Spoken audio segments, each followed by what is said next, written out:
All right, guys, welcome to another episode of Mind of a Genius. So grateful and honored to have with me here my good friend Angel Gonzalez. Thank you, brother. Is it Angel or it's Angel? Either or, bro. Either or? Yeah, Okay, okay, we'll man. go with Angel. Yeah, That that sounds works. cool too. Yes, sir. My Um, first name is actually Jesus, Jesus. really? Yeah. Okay, so we got Jesus and then we got Angel. Yeah, that's That's right, cool. man. No, thank you for having me, brother. My pleasure. Absolutely, absolutely. You know, Angel is really doing so well in the real estate and construction industry right now. And I think when we talk about just hustle, we Yeah, talk about grit. young entrepreneurs and go-getters, I think you're one of the first ones that comes to mind. Thank you, man. And so seeing everything you're doing, really wanted to have this conversation with you because Sure. there's a lot of young people that I strongly believe can learn a lot from what you're doing. That's right. And so that's why you're here. I really want to pick your brain, learn a little bit, Sure. and also for other young people to be able to learn as much as possible. So, Right. you know, I'm sure you did not grow up with a silver spoon, I didn't, as they say. unfortunately not, Yeah. yeah. So tell me a little bit about kind of the upbringing. Yeah. Who is Angel? Yeah, man. First generation Mexican American. 28 years old. I was raised in Mission, Sherryland. Okay. It barely made it into Sherryland. It was like the corner of Sherryland, but it was Sherryland. Because the reason I say that is because people think Sherryland and it's a little bit more, upscale, high end or whatever. Yeah. But not at all, man. I mean, grew up, you could say middle class. Very fortunate in my younger years. I mean, we had everything that we needed. Very grateful for my dad at the time. But then I did go through a little bit of a rough patch, man. We had, I guess, a little bit of, we ran into something unexpected, you could say, right? I won't go into detail just for the sake of time. But eventually it ended up just being my mom and I, bro, for a good stretch of years, like 5, 6 years. And that's when I really started to see, my mom struggle to make ends meet. Yeah. And I think that's what kind of lit a fire in me, bro, just realizing that nobody was coming to save me and I had to take it upon myself to make sure that we didn't, to get us out of the situation that we were in, you could say. So, yeah, man, from a very young age, I was around 11 years old when I ran into this. And yeah, man, after that, did a little bit of everything. I mean, I'll wait for you to ask me some questions in that regard, bro. But yeah, man, born in Rio Grande City.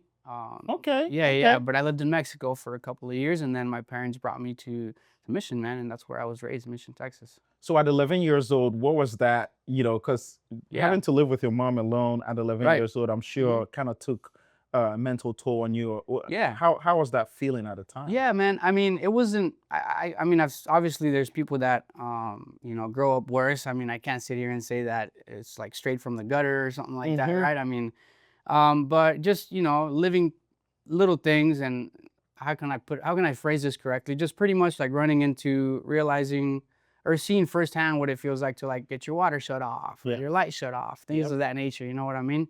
My mom working, nonstop. She's always been a school teacher. So just seeing that, bro. But yeah, I'll briefly get into what happened, right? So I have an older brother, man. I'm the youngest of three. So I have an older sister. Everybody's doing great, by the way, now, right? But in our younger years, my older brother went to prison for some time, for about 5 years. So he works with me now very closely, completely changed man. I give him a lot of guidance and we work together.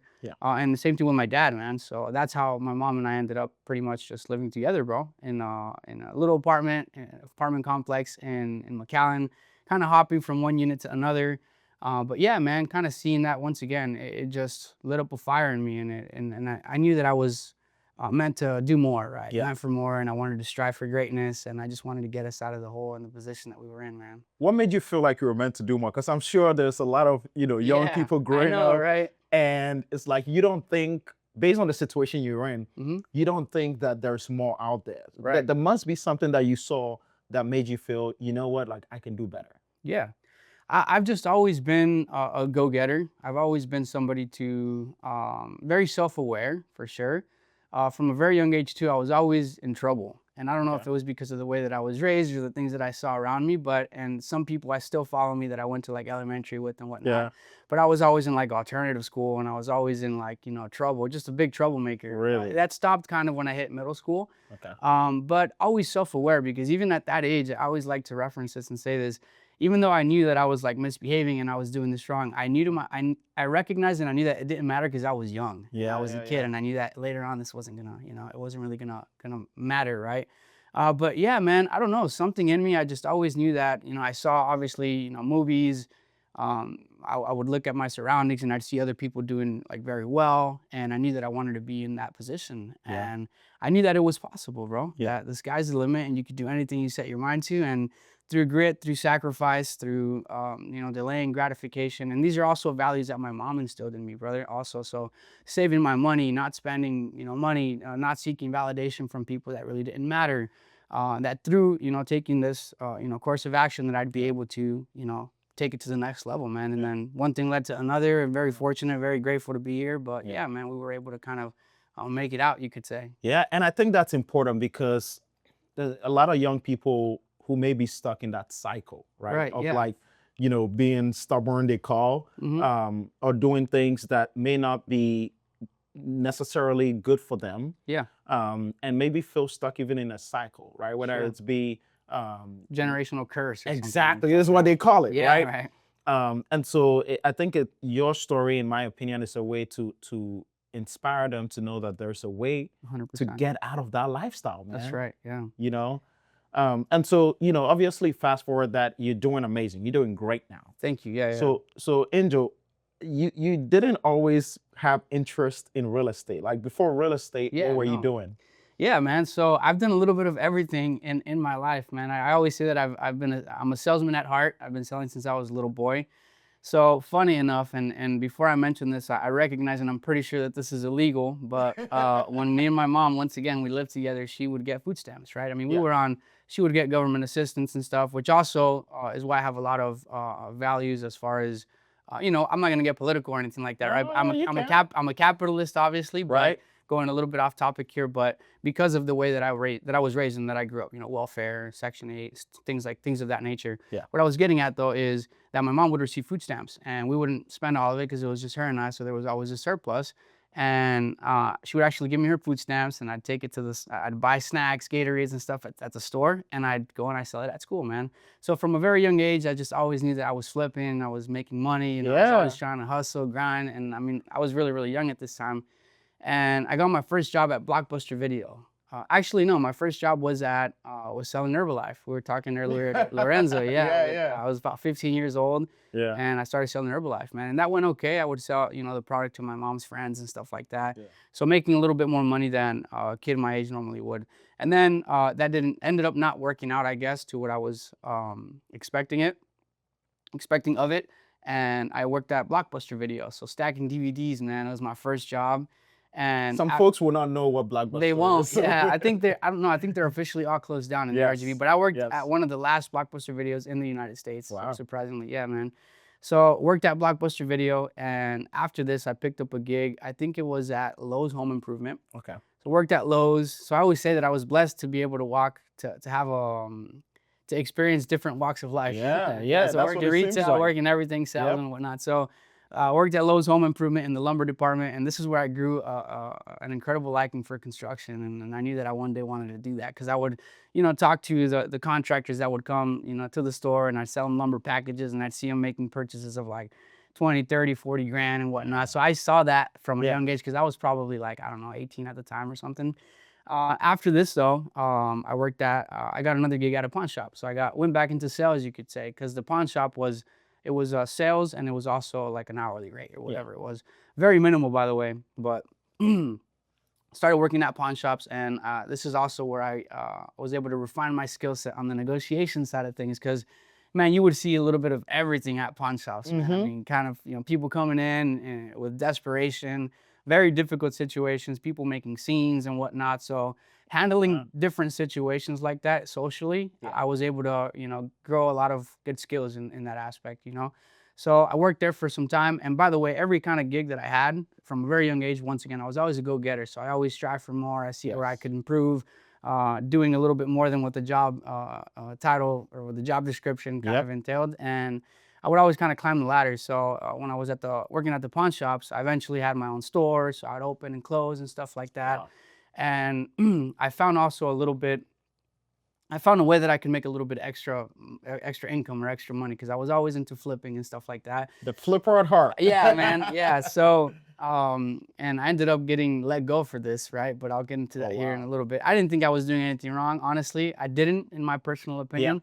But you could say they didn't like what I was doing after they found out. So, but I'll let you know what that was. So we had a bunch of gold on the sales floor, right? Yeah. And in pawn shops, you know, we buy gold. As you can see, it always says out there, we buy gold, we buy gold. We buy it at a very low price, though, at a Yeah. really, really good basis.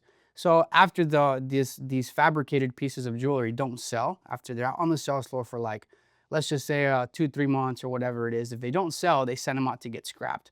And when you scrap the gold, we were taking a hit on it. We were losing money on the gold, right? So we were paying like $18, $18.50. If you can get it cheaper, the better, right? This is where the negotiation came into play. So some of these pieces we had them at a really good basis, right? Like $17 a gram or whatever it was back then. Now it's extremely expensive. So since I had, you know, the authority and I was able to, you know, approve sales and stuff like that, before we sent them out to scrap, I would have somebody else come in that I knew, obviously with my funds, and purchase a lot of this gold that was about to get sent out to scrap. And in my opinion, I was doing the organization a favor because they were going to take a hit on it. So I'd just pretty much pick it up for what we paid for it, right? So I'd buy a bunch of, you know, it wasn't a lot of money, but across a couple 1,000 grams. I'd pick it up for, let's just say, $17.50 a gram. Well, the pawn shop next door was giving $18.50. So I took across a couple 1,000 grams, you know, I'd make a little bit of money, man, you know? And so I figured out a little way to make money there. And yeah, man, after that, it wasn't sustainable. It wasn't really, it was good money, right? Don't get me wrong. But I was maybe clearing like, I don't know, 40, 50, 60 grand a year at most or something like that at a very young age. I think I was like 19 at this time. And my brother got out of prison around this time frame. And I mean, he didn't have another option but to, I mean, here in the RGV in the South Texas region, it's very common. And I'm sure not just here, right? In other areas as well, to go and work up north, right? To go and work in the oil field, to go and work in the trades, become a tradesman. And I'm very grateful for my dad, by the way, because he's always been, even though I've never relied on him financially by any means, he's always been very resourceful, right? So he had a lot of friends and whatnot that were already in the trades, and he got us in the trades. So my first gig out as a tradesman, and I made this jump, I took this leap. I was also going to school at the time, so I dropped out of school, and actually, I skipped a really important piece there. When I was at the pawn shop, I would see a bunch of guys, bro, come in with big chains, right? With big lifted trucks and big chains. I was like, man, what are these guys doing? I threw some conversating with them. Obviously, they were like pipe fitters and they were electricians and they were tradesmen.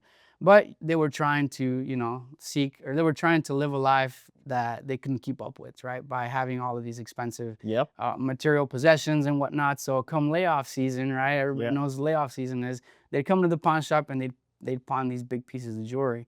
And I thought to myself, I was like, man, if I just probably get a gig like this and I can make a lot of money, you know, and if I do it the right way, and if I start stashing my money, you save a lot of good money. Save a lot of good money, right? I mean, easily these guys were clearing, without a doubt, 100K a year, right? Or close to, for sure.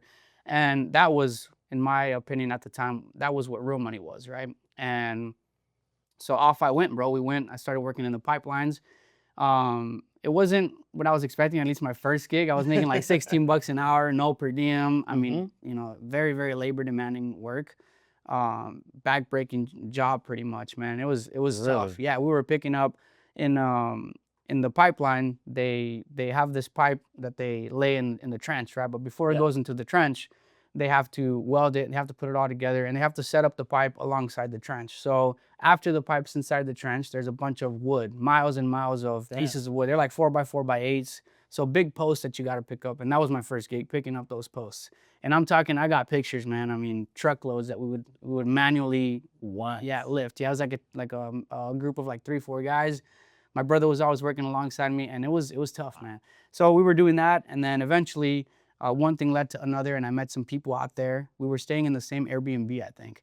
And these guys were electricians, and people know in the trades that the electricians are like, you know, the high class of tradesmen. Yeah, because it's not, you know, it's more, I don't want to call it strategy, but it takes a little bit more brains, I guess, to be an electrician, especially when you're running conduit and you're doing specific, you know, it's a and you need like some sort of education for it. Yeah, you can get like your journeyman's license, for example, with TDLR, but we got in as like top helpers and it's all mafia too. It's all like who you know and whatnot. Really? So yeah, for sure. So we got a good gig there, and I mean that was a big jump. I remember I was making like $30 an hour, and then from there I got my foot in the door in the wind renewable industry. And that's where I really kind of blew up. So I did that for about 5 years.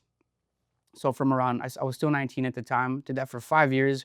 and I got a really, really good gig with a company called Wanzik Construction, and we traveled the United States, man. I mean, everywhere. We went everywhere. I've been to all over the United States. Wow. Yeah, I lived in Washington State for a year, New Mexico, the Carolinas, the Dakotas. I mean, everywhere, bro. We've been everywhere, Wow. and yeah, man, very fortunate, and climbed up the ladder there too. Got a really good gig, great job. But then I recognized that that also wasn't the way, right? Yeah. So I mean, there's a pattern, right? I mean, I always try to recognize and see, hey, how can what can I do? What's the next level? What's the next level? Yeah, where do I Yes. go from here? This isn't it. There's more. There's more. There's more, right? Yeah. And this also references ambition, right? It has a negative stigma a lot of times, Right. right? But I feel like as long as you have good intentions, you seek, to help other people and whatnot, ambition can be a good thing, right? Yes. So, anyways, I was working out in the trades, and I realized that this wasn't the way, man. I mean, I was taking a toll on my body, time away from my family, friends, and it just wasn't the way. I knew that there was a way out. And I watched a YouTube video about house hacking. And I don't know if you have any questions before I continue off on my whole spiel, man. I'm sorry, but yeah. So if you want me to keep going, I'll keep going. So, Yeah. so Go ahead. I mean, most of this comes from a place of like, you always want more, right? Right. I guess so. you could Yeah, say. yeah, Never because- being satisfied, right? Yeah, because you went from, the pawn shop, now Yeah. you're doing, the trades. Mhm. And I'm sure you went from that jump of like, you said 16 an hour to about 30 an hour. Oh, yeah. And did you, because you talked about all those folks who were coming in, looking fancy with Yeah. all their stuff. What was your mentality when you went in there different from those guys? And Yeah. what made you stand out around that time? Yeah, I just knew that, hey, obviously that's not the way. So let me, do this the right way, be more Yeah. strategic about it. And all of these funds that I'm seeing, just like my mom instilled in me from when I was a young age. And I have a video also of when I was a little kid celebrating a birthday party on one of those little cameras. And all of my cousins and family and all my friends were there. Wow. And yeah, and it's Mexican culture to, give, I guess, money when it's someone's birthday, right? Right. To a certain extent. I just learned that about Yeah. quinceañeras yesterday. Yes. Yes. There you go. So you know what you know Yep. what I'm talking about. So at this little birthday party, I think I was turning like 7 years old or something. Yeah. And it's a video of my mom saying, "Hey, what are you gonna do with this money?" And I said, "I'm gonna put it in the bank." So I just wanted to Wow. yeah. You still have that video? I still have the video, man. I've Okay, never okay. posted it. I probably should, but I have that Yeah. video. Yeah, I think it was like I'm gonna request that video specifically. Yes, That's cool. for sure, man. Yeah. Yeah. So again, the values that my mom instilled in me from a very young age. So I knew that if I did it the right way, that I could make something of it, and if I could save my money, stash, live below my means, delay gratification, do everything that I could I would literally dissect my bank statements to see where I could cut costs and save money. And I've always had that habit, right? Now it's a little bit different, right? And we'll get into that here. I want you to explain what delayed gratification is Yeah, for a lot of young people. I don't think a lot of Please, young of people course. understand the Yeah. concept of delayed gratification. Yes. So I'll break that down. So nowadays we live in a society that's full of keeping up with the Jonases, right? I mean, especially with the social media right now, right? Yep. And we're both public figures. I mean, we know how that goes. And for Not sure. as much me, but you, yes. Yeah. So it's almost hard not to get caught up in the rabbit hole of comparison, right? Yes. Comparison is the thief of joy, and people see that maybe someone else is doing something that you're not doing and that you want to be doing and whatnot. So you want to try to keep up with them. So, and it's all about the flex, right? Yeah. We hear this, the flex. It's all about, hey, who's got more? Who's got the nicest whip? Who's got the nicest whatever house? Whatever it is, you know what I mean? And it's part of, I guess, I don't know if it's part of human nature. I don't know if it's just in our blood. I don't know what the scientific explanation to that is, right? Yeah. But unfortunately, man, people fall into this trap. And as soon as they get their hands on a little bit of money, the first thing they go to do is spend it, right? Because they want to prove to other people that they have this and they have that and they're doing good or whatever the case is, right? And it's very unfortunate to see, especially from a younger age, right? Yeah. So it's important to be self-aware and to recognize that to get to where you want to go. Like people see me, for example, right now, right? And I could probably be preaching the exact opposite of what I portray on the internet, right? Yeah. But what people don't see is that what we're living today is the direct result of what we did 10 years ago. You know what I mean? And that's what people don't see. Like the times where I wouldn't, dude, I've probably been to like 2 nightclubs in my life. I mean, I don't party, I don't drink, I don't really, Wow. Yeah. I don't really, go out too often. I just, work, spend time with my wife, whatever. Yeah. So what I was getting at is, yeah, man, it's unfortunate to see the younger crowd, get stuck in this this rabbit hole because of the comparison, right? Yeah. And people just need to realize that, hey, man, everybody's got a different. How can I phrase this correctly? Everybody has a different journey, right? Yes. Yes. Somebody is in a different position than you are. Maybe someone's a little more fortunate than you are. Maybe someone was, is more, how can I say, just has a little more resources, a little bit more Yeah. privilege than you are. So you just need to recognize that, be Yes. self-aware, and recognize that instant gratification can kill your progress. And if you spend the money that you have or that you don't have, credit cards are a big thing too, man. That you can get stuck, and you're Yes. just gonna set yourself up for failure. So it's just important to save your money, Yes. to the best of your ability, until you at least have, assets that produce cash flow, and then assets are supposed to be the priority to then cover liability expenses and stuff. Yeah. But yeah, man. It's and it's a great point because it's always been something I've seen with young people, right? Mhm. Is that living that lifestyle that makes you look good course. compared to what your bank account actually looks Yes, like, right? man. So Yes. folks want to show off with all these things, Mhm. and for me, I love on the business aspect, right? Yeah. We talk about also delayed gratification there. A lot of folks think about, once I start a business, I should be making $100,000 a Oh, year, yeah. 200,000 or $500,000. Yeah, yeah. And I look at that and I laugh, because Yeah. that's not what real business You might is. be negative the first couple of years. if Exactly. anything. Yes. Yeah. Yeah. So I think hopefully more people understand that. Yeah. But Andrew, I want to go into kind of the real estate aspect, Yeah, right? man. Because Please.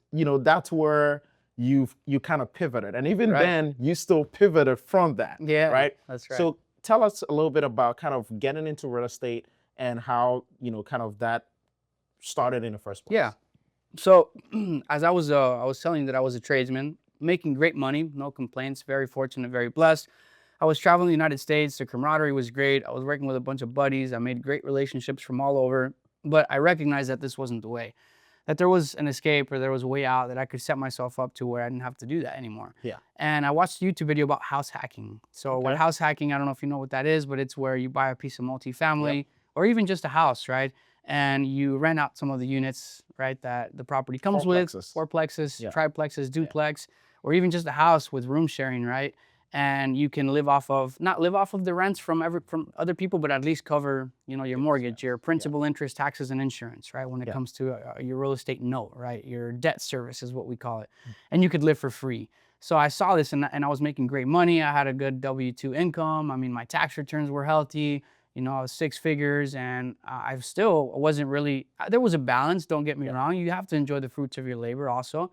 But so I qualified I went through the first process of qualification through a mortgage loan officer.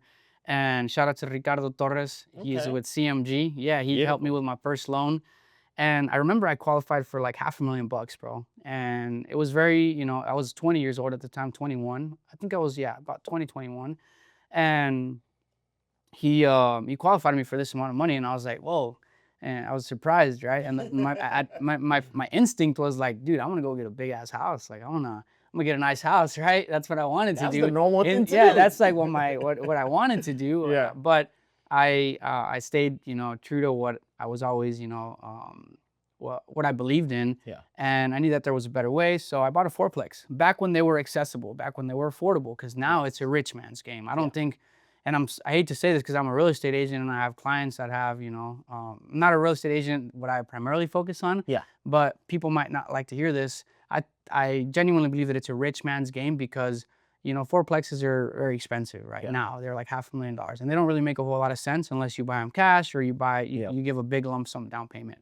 So I bought a fourplex back when they were affordable. I bought it for $293,000 or something like that, which is very good. Oh my God. Yeah, very cheap. Yeah, this is like pre-COVID or around COVID or something like that. And that was the first property, and I was hooked, bro, because as soon as I stepped in, I started making what we call cash flow. And cash flow is if there's a surplus after you cover your debt service, is the money that you make from real estate, right? After you cover your payment, your expenses or whatever.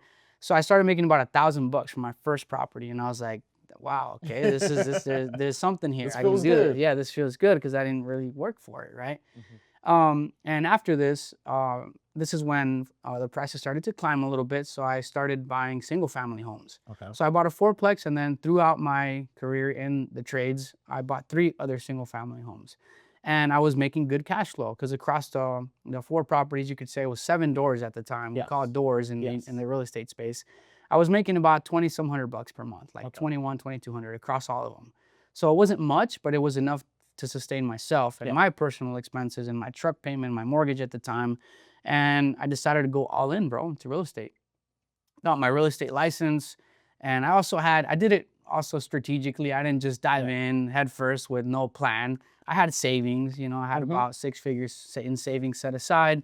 And remember, this was just from working, man, grinding. I mean, 60, 70, 80-hour work weeks. And yeah, man, I dived straight into real estate. I got my real estate license, and I've always been a very dedicated individual. I know we talked about me being a little bit of a go-getter, not to toot my own horn or anything like that. No, yeah. It's just who I am, I guess, I can be obsessive at times. So when I dived into the real estate, I was just obsessed, man. And I was just, day in, day out, locked in a room. I would do something that's called cold calling. So it's outreach, where it's not inbound. You're in the marketing space, so you're familiar with the terminology that I'm using. It's not inbound marketing, but it's outbound. So it's a little bit more, it's scary. It's scary. Yeah, scary for sure, but it's also very defeating, especially in the real estate space, because you deal with constant rejection. So very defeating. It's just a drag. Those mundane tasks, right? But those mundane tasks are what are gonna get you to where you want to go.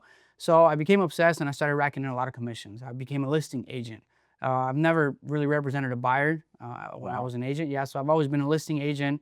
And yeah, man, sold a ton of real estate. One thing led to another. I got some property under contract. I got into the wholesale space also, wholesaling real estate, where you get a property under contract in good faith, and you find an end buyer. And for doing the boots on the ground work, you get a fee. Yeah, you get a fee for the marketing, for the work that you put in to source that deal. Someone else is willing to pay more than what you have it contracted for. So I did that for a while too. And yeah, man, I started doing real estate investing. I got into the multifamily space. I got into construction. And I don't know where you want me to go from here, but I could keep going. No, and I feel like we can have like an hour more conversation about some easily. Of the details. Yeah, I don't know we're doing on time. Yeah, because real estate is such a special industry. It is so many different avenues that you can take. Yes, and so I guess I wanna kind of pause here for a sec, right? Sure. Yeah. If someone wanted to get into real estate right now, right? Let's say they qualify for $500,000, like you did.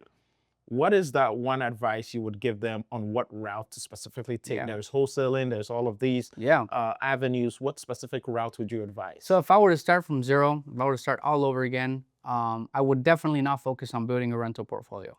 So you see, there's a common misconception online where that's what people want to do, because they have this dream of building a magical cash flowing portfolio that's going to allow them to retire on a beach somewhere. But what I also realized as I was progressing in my real estate career was that it wasn't sustainable what I was doing, because I was giving these large down payments. What took me years of saving to maybe cash flow a couple $100 a month, like $200, $300, $400, $500 a month. That wasn't going to make a dent in my bank account. It wasn't going to change my life. So I knew that I was chasing something that sure might work across 25 years, but not instant, or not at least in the next 5-6 years. So I had a mindset shift, and I started focusing on active income strategies. So real estate active income strategies. And these active income strategies can be things like wholesaling, securing real estate commissions, fix and flips, new construction, where those strategies actually allow you to make large lump sums amount of money in less than a year, for example, right? So I'll put it into perspective for you. Somebody that buys a fourplex now, let's just say they give a $60,000 down payment, right? To maybe cash flow $500 if they're lucky a month, if they're all leased out, not to mention if they have a vacancy or if they have a repair, it's going to wipe their income for the next 6 months. So let's just say, though, hypothetically speaking, that you can cash flow $500 per month, right? That's $6,000 a year. Remember, they gave a $60,000 down payment. Obviously, we're not considering appreciation and the benefits and whatnot, but it's going to take them 10 years just to recoup their 60 grand. 60,000, You know, like that's what I realized. And I was like, whoa, like there's got to be a better way. So obviously I started educating myself. I started seeking the right guidance, buying mentorships, and seeking the answers to all of the questions that I had about wholesaling, about fix and flips, about new construction. And then I just started taking action, man. You know, a lot of people think that you have to have things figured out before you take action. And this is where everybody gets stuck on the analysis paralysis side of things.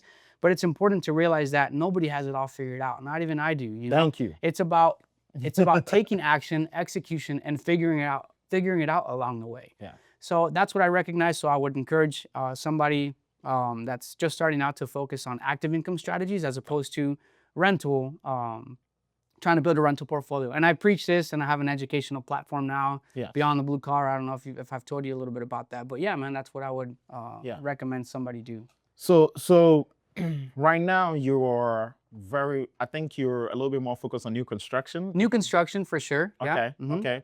So, I mean, what is the passion behind that? I know you started off working in Lowe's and everything, yeah, right? man. I think that's might be where actually there's a better story to that. Okay, I love stories. Sorry, so not to elongate this or whatnot, but I don't know how much time we got. But when I was a kid, my next door neighbor, her name is Mary Ann. We're still friends to this day. Beautiful. Her mom had a construction company. And this was before everything that I went through, right? We lived in a middle-class neighborhood, and we did fine, right? It was okay.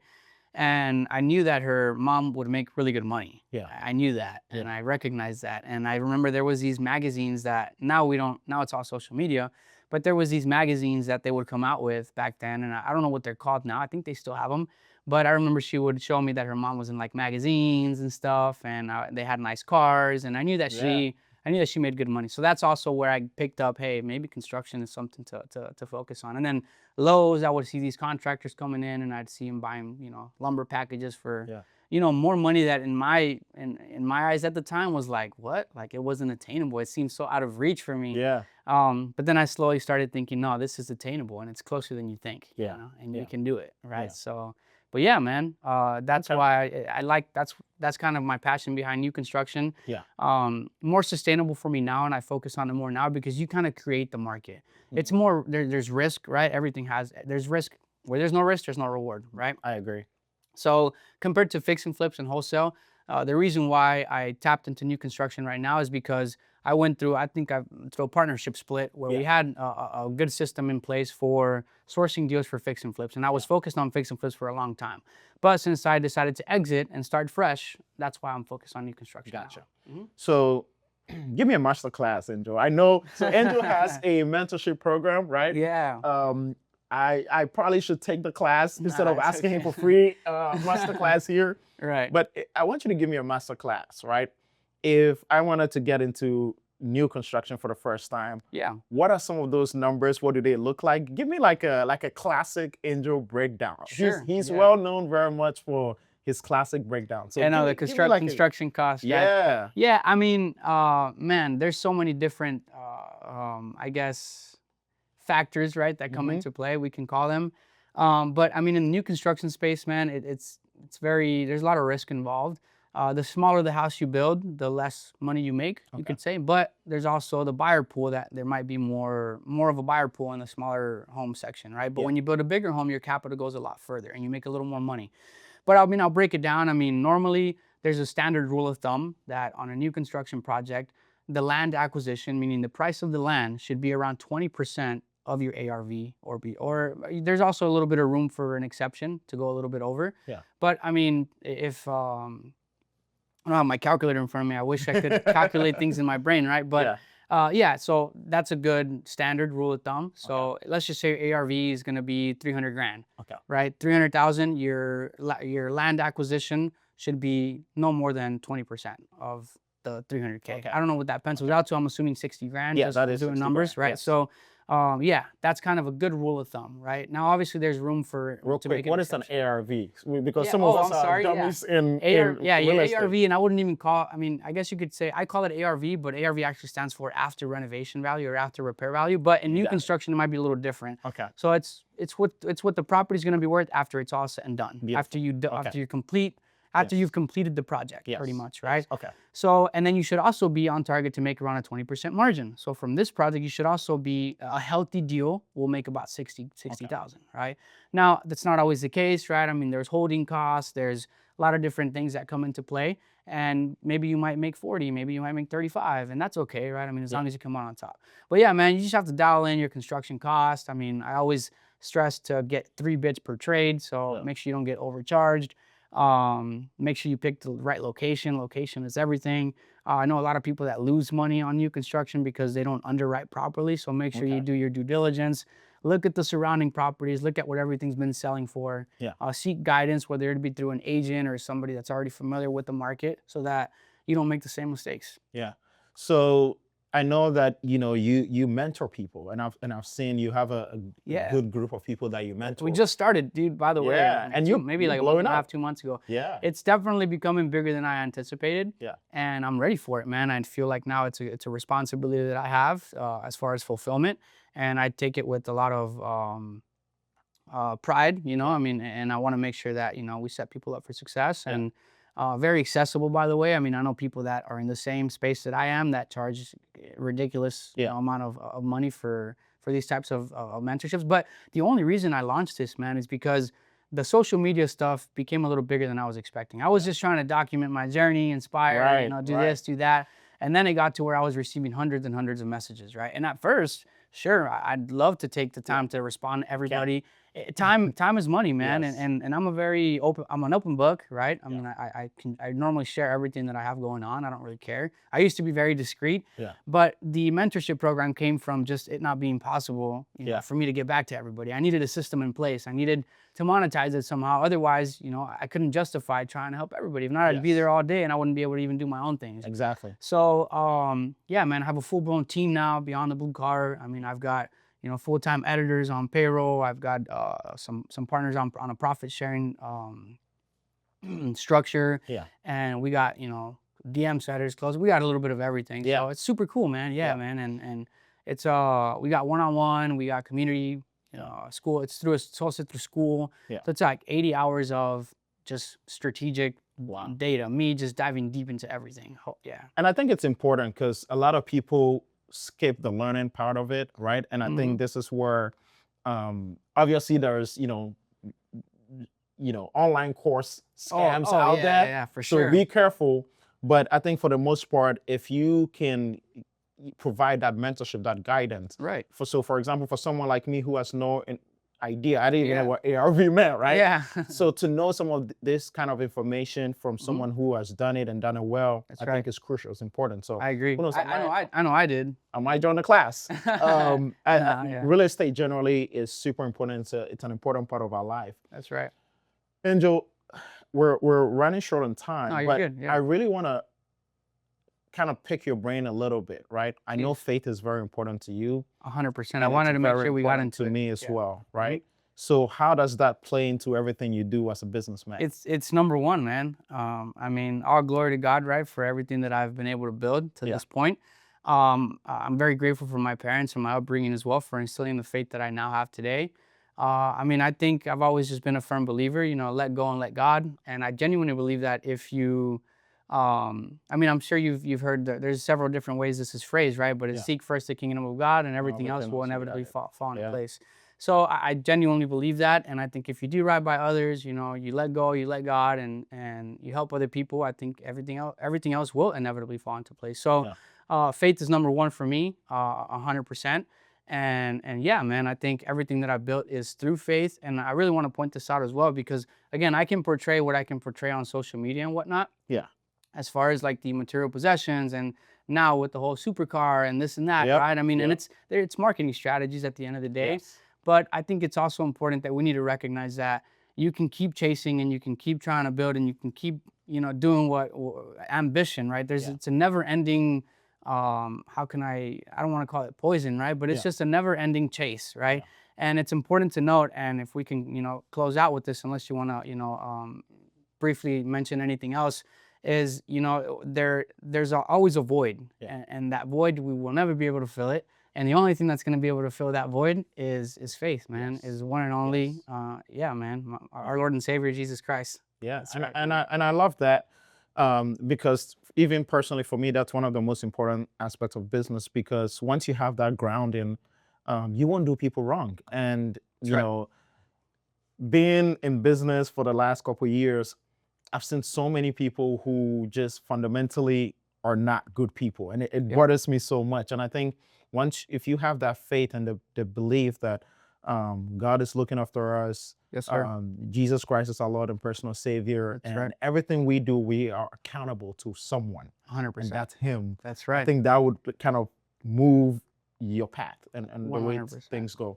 I have one last question, though. Please, please. You know, there was a video of yours that did incredibly well. Yeah. And it had so many people talking. Yeah. And this was political, Yes. right? It was you coming out and saying, hey, we need our immigrants, whether it's, legal or illegal, because obviously people who they consider illegal, and I don't like to use the term illegal because Right. it demeans who they are, Of course. undocumented people. Right. Coming to this country, and sometimes they've done everything right, but are not able to go through the system to be able to acquire those. Yeah, it's full of red papers. tape, and it's very Exactly. hard. Yeah, it's not as easy as people make it seem. Yes. And this administration went about rampant of grabbing everyone off the streets, Yeah. including people who are building our homes, Mm-hmm. and really just just trying to work. Yeah. Right. And you went out and said, hey, this is what's happening. Yeah. This needs to be addressed in a way that works for everybody because it's That's right. affecting the industry. And it's a broken system from all angles, right? I don't have the answers, right? I mean, I have maybe recommendations or suggestions, Yes. but I'm not saying that I can step in and solve. I mean, I'm not very political to begin with, right? And we can get a little more into it. But yeah, man, I think we are, without a doubt, a nation of immigrants. I mean, my parents are immigrants. I mean, our very own president, Yeah. Mr. Donald Exactly. Trump. I think his mom is from Scotland and Yep. his grandparents are from Germany. So just to put it into perspective, man, I think figuring out maybe a better way to facilitate the process for these people, man, and specifically in the construction space, we've run into definitely a big issue because I don't want to say there's a labor shortage, but that we're trying, and it's definitely gotten better. So I appreciate, shout out to, I think STBA is doing a lot to go out there and take it upon themselves to, I think, try to put a stop to this or an end to it. And I think it's definitely gotten better for sure. But yeah, man, I mean, as far as the construction space goes, it's beyond just trying to run people out. Again, it's a system that's broken from all angles, right? People say, oh, well, we like having immigrants, do these jobs because we pay them low wages, right? Which is not at all the case. I mean, these guys get paid very well. They make good money. Now how they're managing their funds, I mean, that's outside of our control. But I mean, I have contractors that have nice, big trucks. They're living good lives. They're doing well. They're doing well, man. And a lot of these laborers that are out there are also young guys, and they're making maybe $100 a day, $80 a day, which is just about what you'll make at Little Caesars or whatever. But these guys are actual, gaining skills and becoming real tradesmen. And there's nobody that even is willing to do these jobs out there for us because they don't know how. Not even because there's nobody that can't do it, but they genuinely don't know how, right? It's literally, and I say this, because it's the truth. It's a proven statistic, right? I mean, the Hispanic community and Mexicans or Latinos in general, they make up about 90% of the workforce here for our construction. And yeah, man, I was really rooting for them because it was very unfortunate seeing that they were picking these guys up, treating them like without, integrity, with no respect, treating them like animals or something like that. And it was very, man, it's very sad to see it. It's dehumanizing them, man. And it sucks because on another note, you see statistics about Social Security and how they've collected, like, I don't know, correct me, you can't correct me right now, but if I'm incorrect, I think it's like, if I'm not incorrect, like billions of dollars that Social Security gathers from undocumented workers because they filed through what's called an ITIN or whatever that term is, right? So yeah, man, very unfortunate to see, and I wanted to publicize it and put it out there, and it did get a lot of exposure, and I'm very grateful for that. And I'm glad you did, because I think we as young people need to start having these conversations and talking about some of these things. For sure. Because we stay quiet a little bit too much. We stay comfortable, right? We do. And so I'm glad you spoke out on it, and I'm super excited for that. Yes, so, Angel, I mean, I think we're going to have a second episode of this, specifically just diving into social media. Of course. So thank you so much for doing this. I appreciate it. Brother. Thank you for having me, man. Where can people find you on social media? Instagram, angel.invest, plural. Okay. So ANGL.INVESTS. Okay. Angel.invest. All right. Make sure you follow Angel. He's incredible. He's amazing. Thank you, brother. And Angel, thank you once again for Right coming back on. at you. I Thank you, really, bro. really Yes, sir. appreciate it. Yeah. And see you guys on the next episode. Don't forget to subscribe and follow. Thank you very much.